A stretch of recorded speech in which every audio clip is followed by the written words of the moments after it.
I never thought I'd end up running a ranch in Montana. City kid from Seattle, barely knew which end of a horse to feed. But when my uncle passed and left me his property, I figured I'd give it 6 months. See if I could make something of it, or at least get it ready to sell. That was 3 years ago, and the only reason I'm still here, if I'm being honest, started with a dusty pickup truck pulling up my driveway on a Tuesday morning in April. His name was Cole, 26, same as me, with sun-weathered skin and these impossibly green eyes that seemed to catch every ray of light on the property. He'd heard I was looking for help, needed someone who actually knew what they were doing with livestock and land management. I hired him on the spot, mostly because I was desperate, but also because something about the quiet way he spoke made me feel like I could trust him. He had this presence, solid and unhurried, like he was part of the landscape itself. The first few weeks, Cole kept his distance. Professional. He'd show up at dawn, work until the sun started setting, then head back to his cabin on the far edge of the property. He taught me everything, patient as a saint, never making me feel stupid even when I was doing something completely backwards. How to check fence lines, how to read the weather, how to spot when a horse was favoring a leg. I was learning, slowly, and the ranch was actually starting to feel less like an inheritance I didn't want, and more like a place I might belong. But then something shifted. It was subtle at first. I'd be heading out to check on the cattle in the north pasture, and Cole would appear, already saddled up on Ranger, his sorrel gelding. "Thought you might want company," he'd say, even though we both knew I could handle it alone by then. Or I'd mention I needed to ride out to inspect the water troughs in the west section, and he'd be right there, saying he should probably check them too, even though he'd just done it 2 days before. We had 12 horses on the property, more than enough for 2 people. But Cole always found a reason to double up, to ride alongside me instead of taking his own mount. "Saving the horses' energy," he'd say, or "might as well keep them fresh for tomorrow." The excuses got thinner and thinner, but I never called him out on it. Truth was, I'd started looking forward to those rides more than anything else in my day. There was this one morning in early June, the kind of perfect Montana morning where the air's cool and clean and the whole world seems to glow gold. I was planning to ride out to the upper meadow, check on the new calves we'd moved up there. I was in the barn, just finishing saddling up Juniper, my favorite mare, when Cole walked in. He was carrying 2 thermoses of coffee and had this slightly sheepish expression on his face. "Figured you'd be heading up to the meadow," he said, not quite meeting my eyes. "Mind if I tag along?"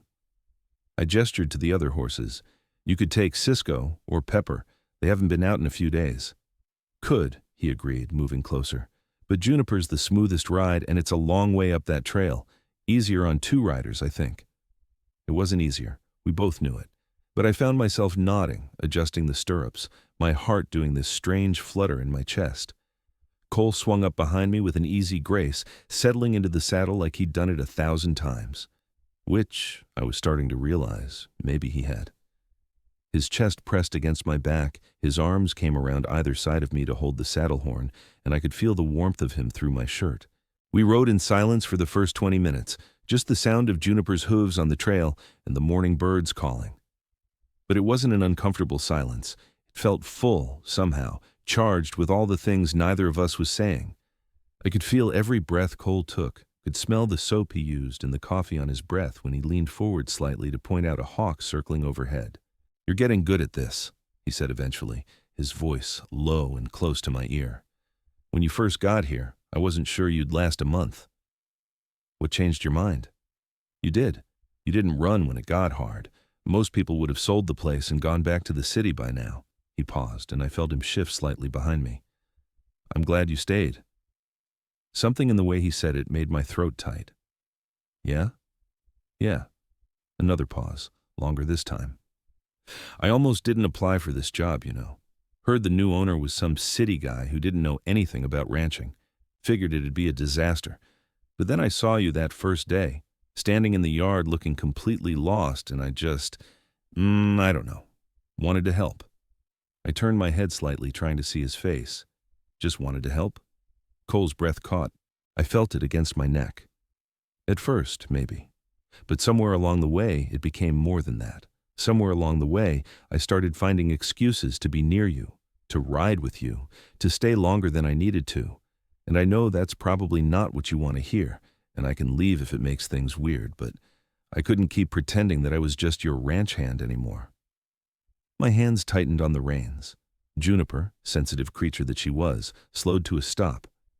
We were in a clearing now, the meadow spread out before us, wildflowers dotting the grass in purple and yellow.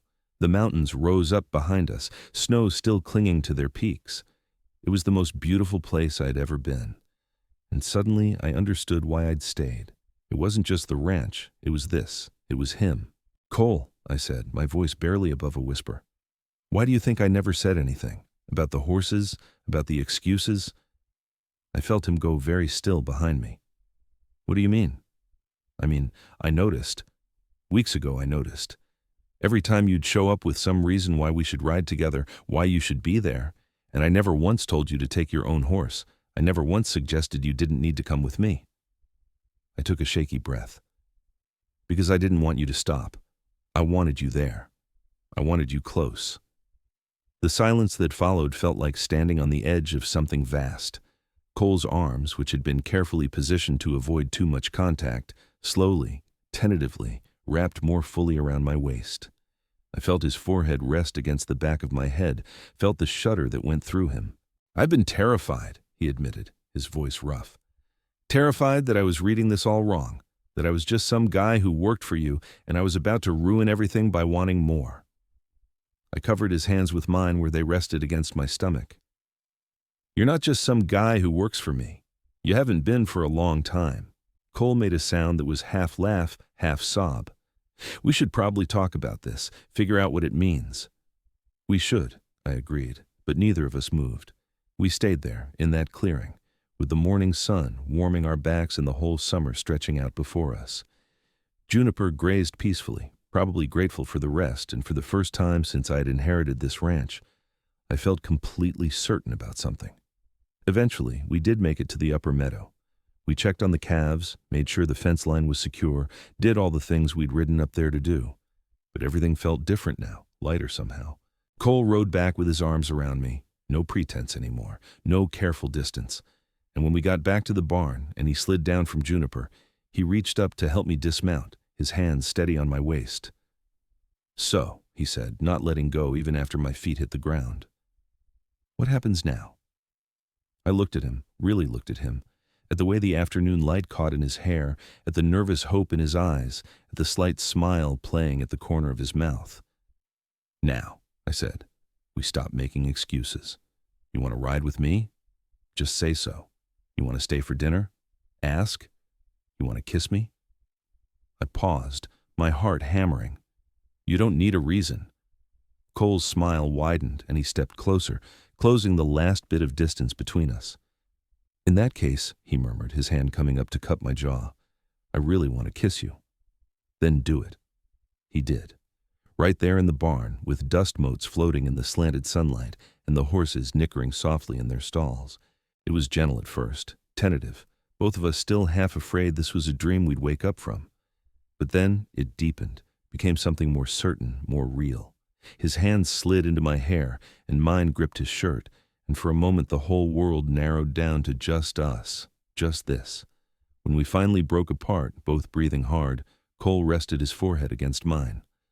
"I've wanted to do that for so long," he whispered. "How long?" "Remember that day in May when you fell off Cisco into the creek?" I groaned. "That was humiliating." "That was when I knew," Cole said, grinning. "You came up soaking wet, covered in mud, laughing so hard you could barely breathe.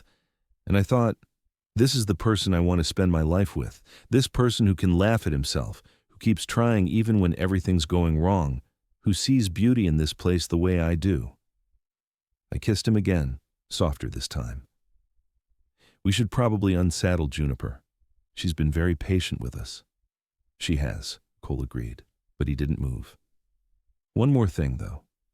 I need you to know that this, us, it's not going to change how I work. I'm not going to slack off or expect special treatment just because we're together.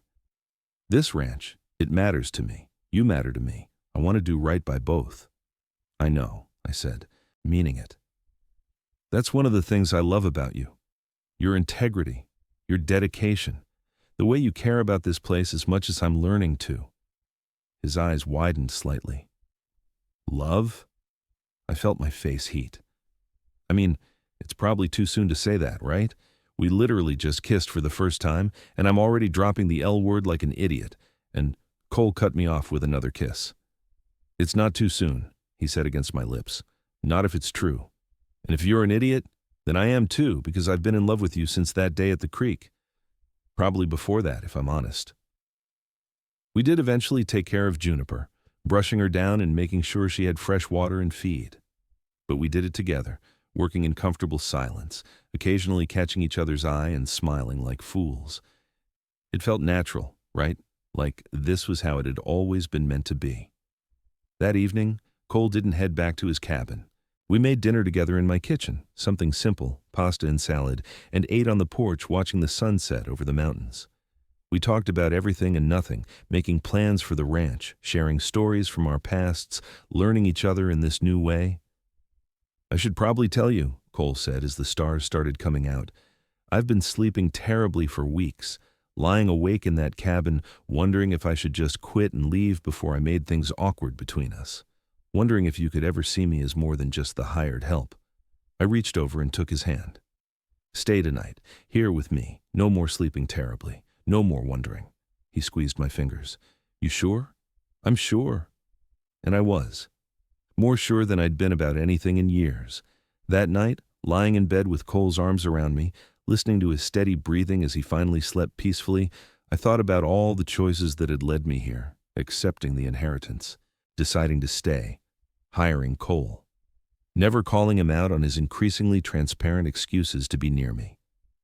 Every single one had been leading to this moment, to this feeling of rightness and home. In the morning, I woke to find Cole already up, standing at the window looking out at the ranch.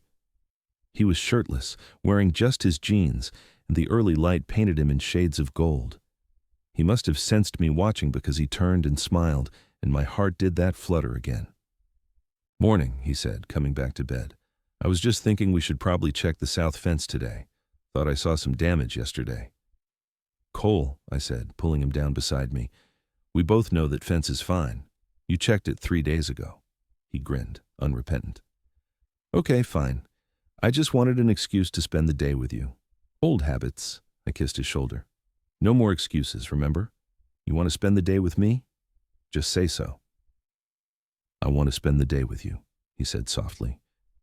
"And tomorrow. And the day after that. I want to spend all my days with you if you'll have me." "I'll have you," I promised, "for as many days as you want to give me." We did go check that fence eventually, and we rode together like we always did, except now Cole's arms around me felt like exactly what they were. Not an excuse, but a choice. His choice. My choice. Our choice to build something together on this land that had become more than just an inheritance, more than just a ranch. It had become home. And Cole, my ranch hand who found excuses to ride with me even when we had enough horses, had become my future. Total char count, 15,847.